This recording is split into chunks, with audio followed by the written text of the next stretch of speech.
আমার মনে হচ্ছে এখানেও থাকে, তাও তো বোঝা যাবে না।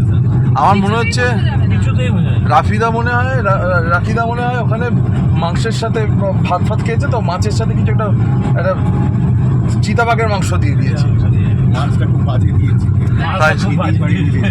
তাই জন্য রফিদার মানে বিশাল একটা ইয়ে হয়ে গেল, মানে শক্তিশালী ব্যাপার। একটা ইয়ে হচ্ছে স্যার, কুকুর আছে? হ্যাঁ জঙ্গলি কুকুর আছে। জঙ্গলি কুকুর? কুকুর না, বলছি কুকুর। জল হ্যাঁ আছে তো। রান্নারা খায় কি? জল টল? হ্যাঁ জল টল দেওয়ার ব্যবস্থা নিশ্চয়ই জল খায়।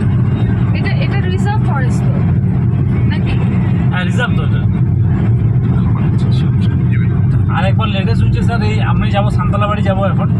হ্যাঁ। ওই সান্তালাবাড়িতে একটা টুরিস্ট নিয়ে গেছিলাম, ওরা গেছে হচ্ছে বক্সা ফোর্ট করতে। তো আমি যাইনি, আমি ওখানে গাড়িতে বসে আছি। তো আমি ওখানে লাঞ্চ করবো, একটা হোটেলে গিয়ে লাঞ্চ করলাম। আর লাঞ্চ খেতে বসছি, আমি বললাম যে মিট দিয়ে না আমাকে।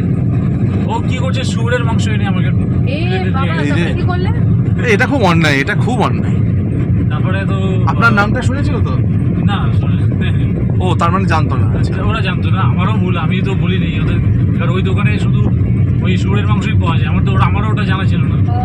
ও ঠাকুরকে এ করে নিয়ে মানে ঠিক আছে, না জেনে করলে সেটাকে ঠাকুর মানে অবশ্য সেটা নয়। কিছু ওটা হচ্ছে ইয়ে সহ ছিল, কি বলে চামড়া সহ ছিল তো।